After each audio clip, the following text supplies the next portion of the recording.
Binota yam chamjaba yamnasu ing tapjaba nupi macha amani adubu nongdambana tamlakpa laibakta adugumba imung ama tamlae haibada imung adugi maniamdo hingchabi amaga pangkhet khenaramde Binota thabak ama tawbada dina ama manghalage hairo thammu adu aigi chaka ama hana lolucho nang thabak to halaga taw Binota thabak punamak thadoktuna maniamgi chalonba chakhumda changki ngahak matungda chalonba loiduna puthorakhi Ima cha sida leire Hey imung se mirang thuriba chairiba mayam se namitto udro hanubi aina lo challu hairo Ima mirang dingarang ta sithagi batangai ri Hey nachindo yam khumganu aina hair se taw ngasi amuka sithau aduga imung mangon se loina wai tai thou Binota wa amata ngangdana maniamna hairiba thabak singdo loisandana phamthaba tangairi Hey Binota nangbu kaino dina ama phamduna leirage hairo nate chaka se aina thongu haibra haba Binota mikup amata pothajadana amuka chak thongba chakhumda changki asumna nuti gi maniamna mikup amata pothahandana thabak suhallammi maniamna otmanbadagi khangba ngamsalaktadana Binota nongma khungangi laisang amada chattuna kap tuna isorda haijarammi He isor engonda tawbiri sibu kaino ai atai khangbagi pangal leijadre isor nongalakpadagi numit taba phawba thabak surasu adum ngangba wa ama haire hekta phubiba asumna hingde saruk aibu lai lebakta pubiro he isor matang asida laisang adudei phingau setpa bhut ama thoglaktuna Binota gi hakchangda changki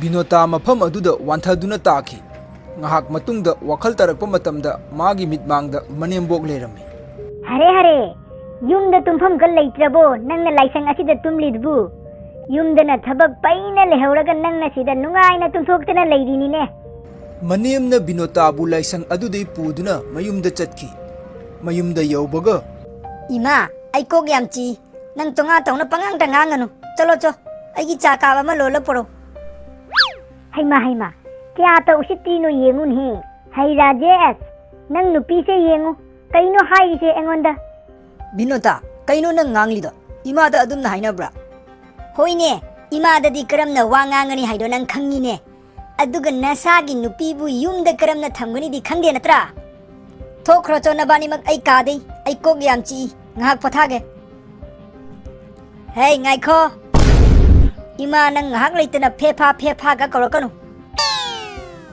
Binota na tawthorei ba mong ado hujik phawbadi karino haibado kanam khanglamde mathang numitta Binota imung mangon wairam sengba loidana mau ama oibagi tawgadaba thabak ingkha punamak loisanduna chakhumda chak thongba changbata ngairi Hey Binota nakut to khara yangsallu ne ayuki chak ising tawbadabu baro tahallage hairo yang na taw aduga aigi phanek ahanba ama porakpani adu taisallu hayeng usop ama chatkada lei Binota maniamna hairiba wado tabada mamit manang ngasang nganglakhi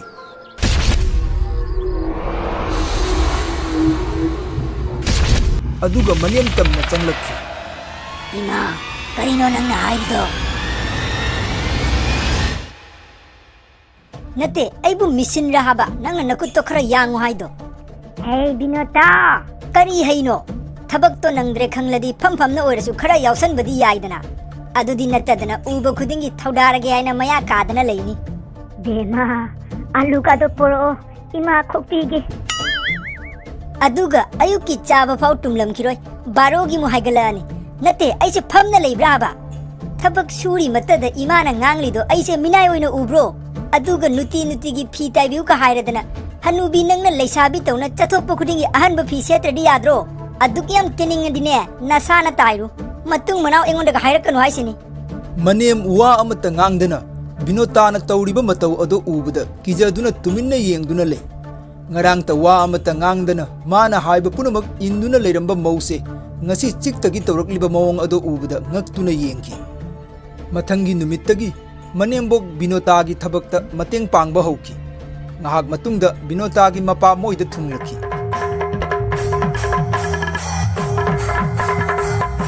Tada yaurabo la sida famsilo Ichan kari leiragene ichan nang asimak lakta yade haiduda aidi pakhattana chela abani Tada Natanupina tauriba mawongse yenghange haina kaubani. Tadana ichanupise angang oiringaida khara warakpa walhauraba kaino. Kai wanone ichan kaidauba yaurage.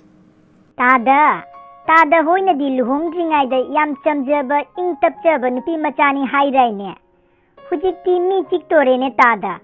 Ai kase mikup amata pothaba phangba jat nate mana thabak suhalliba. Kai wanoda ichan ichanupi binotadi adumna taudabanida. Madi angang oiringaida yam ingtapjaba hauna lamchat yam khangi haina lekai pumbana ngangnarinine ichan. Tada aina hairise thajadraga nachanupi do kauthok charake. Tada amukta yengbiraga chatlu. Hey Binota, lamjaida amukta thoklo he. Haima, baba, lakani haibai pau ka amata piraktri kaigi. Bema, ichan na lakta yadi hairakpaduda baba phuk hawgatuna laklabani. Ima na kauriba. Ima, kedauba yaurage. Mayamna Binota se mapagi mamangda ingtapjaba sajanai ni khanduna haiki. Hey Binota, nangna engonda dhamka taudana namit na longthoktana thabak suhanbado yum asidadi adu yaroi ko. Ima, mamaugi thabakta Mayamna ngahak mateng pangbadubu kari akaiba leige ima. Haima, kaya ta usitrino yenguse tada. Hey ibema, imung mangonse wawbana lore. Asi loina wai taithokadabani khangaba.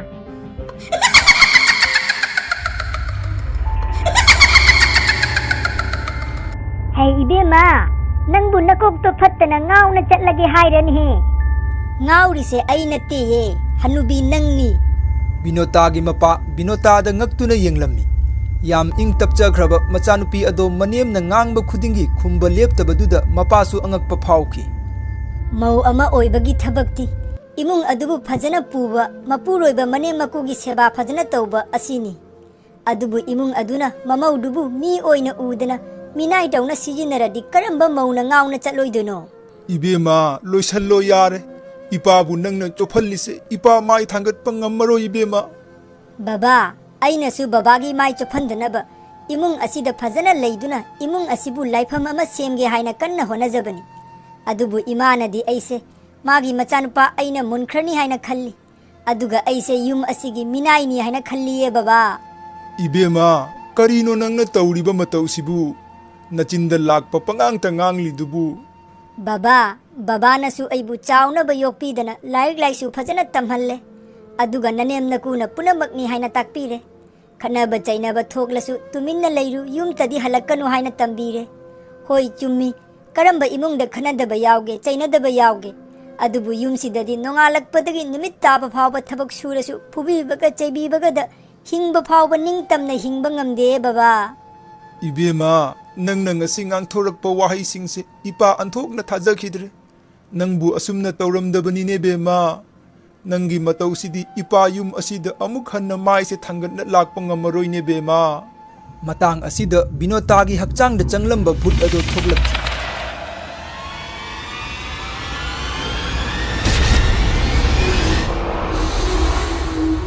Ngasai ngangliba wahaisingse Binotana natte. Ainani nupi macha sidi wa amata ngangba ngamjadaba noina hairingai tauduna lejabani. Hingchabi, kari pamge nang.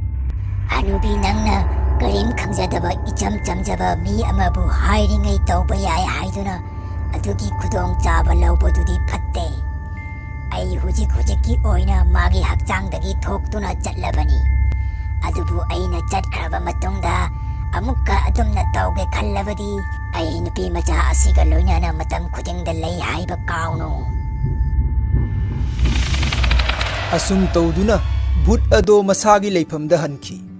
Mayamna Binota se karimta haiba ngamjade haibagi khudong chaba laurambado Bhoot ado kibadagi matungda amuk hanna otpa chaiba taudana mani mamau nungaina leiminakhi.